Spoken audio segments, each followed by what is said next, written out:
A good Erev Shabbos. There are situations in life in which we find ourselves, to use Lord Sax's phraseology, and there are situations entirely of our own making.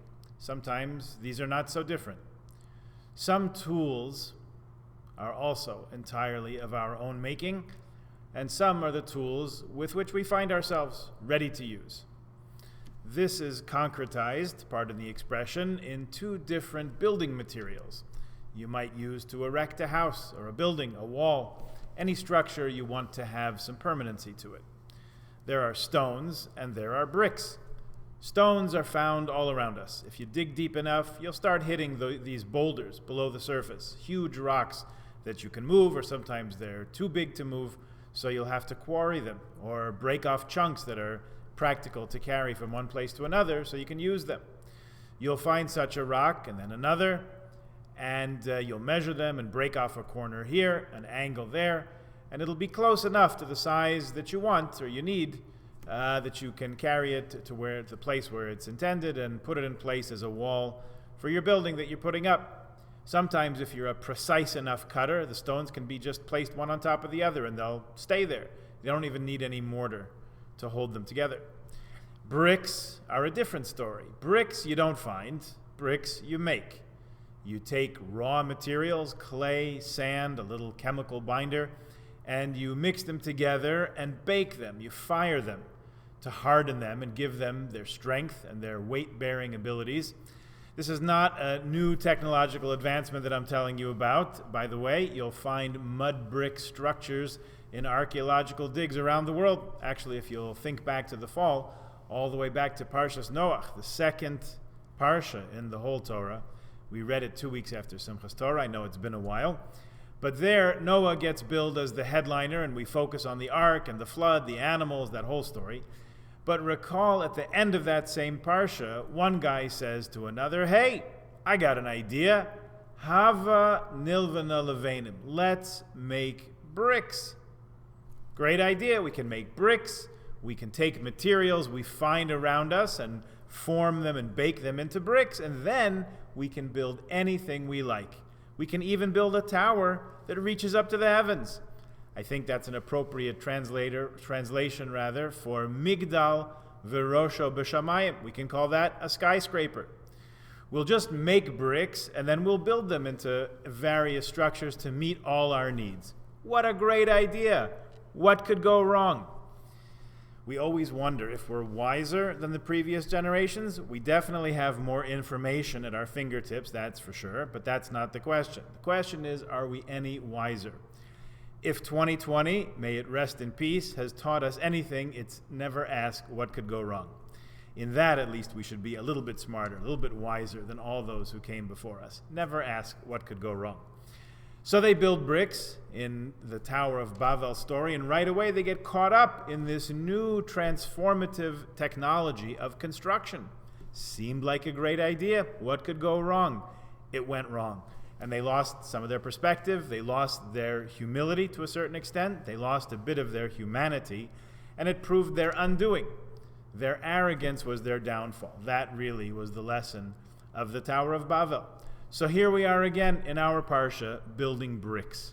Building bricks, and it wasn't really our idea this time. A Midrash in Gemara Sota explains that before we became enslaved in Egypt, Paro encouraged us to build bricks to test our patriotism, our loyalty to the kingdom. And of course, like the good citizens we always are, we worked hard to produce as many bricks as we could. And one day, they'll marvel at the productivity and the industriousness, the dedication of the Jewish people. That's what we thought. As it so frequently is, that loyalty, that naive enthusiasm was cynically turned against us. Now that we know how much you can produce in a day's work, they said, our soon-to-be taskmasters, they said, that's going to be your minimum quota every day, and you're going to work as slaves. Oh boy. So we made bricks, and we built with them. We built storage cities for Paro, Pitom and Ramses, they were called, pyramids, statues, all forced labor. You'll find, I think, unfortunately, that many great civilizations are built on the back of slave labor. That's just an unfortunate truth. The Egyptians who kept us as slaves for 210 years realized the unparalleled talent of the Hebrew nation to build. They knew that we were the ones who ultimately would build a dwelling place for God in the midst of the desert. And even one day, well, 2 days actually, 2 times, we would build a temple in Jerusalem that would be God's abode in this physical world. Stones and bricks represent different ways in which we use our talents to build the world around us. Stones are taken just as they are, just cut to fit in place. Stones are really God's creation. We don't mess with them too much, just as the naturally occurring talents, desires, inclinations, realizations, and abilities that we find in ourselves lend themselves quite easily to our lives. We don't have to do too much work to make those skills useful. We just plug and play, put them into place, and off they go. That some of us, other parts of our being, require an awful lot of labor and development and change to be useful. Some of our inclinations, our skills, have to be worked on. They have to be mixed with other ones. They need some catalysts added to them. They need to bake at a high heat to be able to be useful and productive, to become load-bearing pieces of our lives. This represents the work of making bricks. So it's true what we learned from both the Tower of Babel story as well as what we learned from Parsha Shemos this week, and the whole story of slavery in Egypt, which we mention every day and tell every year at the Seder, which, by the way, is coming up 11 weeks from Saturday night. Bricks are a human creation. They represent our engagement with our personalities and our souls and the ability to change and transform ourselves. They enable us to build a society, to build structures and infrastructure and institutions that are larger than ourselves and last longer than ourselves. At the same time, they can be a distraction, like the Tower of Babel. We can lose sight of why we're here because we get so caught up in what we're doing day to day. And one lesson from Egypt is that our strength is also a point that can be weaponized against us. Our dedication, our loyalty, our desire to be good citizens who are productive and involved, literally builders of society. Those inclinations can be turned against us by cynical and calculating leaders who know very well our desire to be patriotic, and they lead us down the wrong path of loyalty until sometimes it's nearly too late to turn back. How to navigate all these difficult and challenging paths. That's another important and memorable symbol in the Parsha. Remember that God speaks to Moshe out of a burning bush. Hasne bo'er ba'esh v'hasne eneno ukal, the Torah says. The bush was burning with fire, but the bush itself was not consumed. Why specifically that symbol? What's the meaning of a bush that burns but doesn't burn up? It's God and it's us. It's a paradox. It's what we call nosei hafachim. Literally, it's an embrace of opposites. That's what God is, and we are reflections of that. God is everywhere, but cannot be seen. God is all-powerful and allows us to take ownership of our own decisions and choices and judgments. The Jewish people live everywhere, but we're home, really, in Yerushalayim, the eternal and undivided capital of Israel. We are individuals, and we're connected all the time, at our essence, one to another. We're free wherever we are, and yet at the same time, we're eternally going out of Mitzrayim. And the same is true in this strange and uncomfortable pandemic moment. We're alone, but we're all in this together. We're isolated, but we remain connected through learning Torah together, through davening together at the same time, even if we can't be in the same room. Counting time not by how much we're losing, but how much we gain, how much we learn.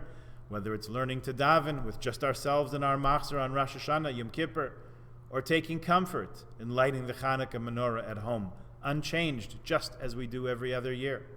We're anxious over the danger to health and well-being, but we're hopeful, and we're eager to see vaccinations, treatments, flattening the curve, and precautions to keep ourselves as safe as possible. We know, as always, that Hakol b'yedei shamayim, everything is in the hands of heaven. But there's so much we can do, starting with our own hands. Neki chapayim uvar levav, says Psalm 24, clean hands and a pure heart. And the idea of nosei hafachim, embracing the paradox, also applies to building with stones and building with bricks. Building our God-given talents in the raw as they are, and at the same time, learning to refine, to develop, to remake, reshape, and strengthen our talents and personalities. That's how we build ourselves. That's how we build our families. That's how we build community. In these most challenging of times, when it's most difficult to do the things in life which up until last March came most naturally and most easily to us, this is the time when we build ourselves inside and emerge from what we're all talking about as hopefully the light at the end of the tunnel. Please God, may it come sooner rather than later.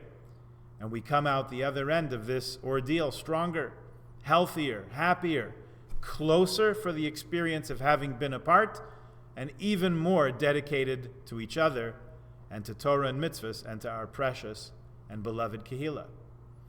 This week, Wednesday night and Thursday, will be Rosh Chodesh Shvat. The reappearance of the new moon will take place in Yerushalayim Wednesday evening at 5:35 p.m. and 3 parts. De Moiled wird sein Mittwoch Abend, 35 Minuten nach 5 Azeger mit 3 Chalakim. May it be a month of renewal for all of us and good health and peace, which we so dearly need. Good Shabbos, a guten Chodesh.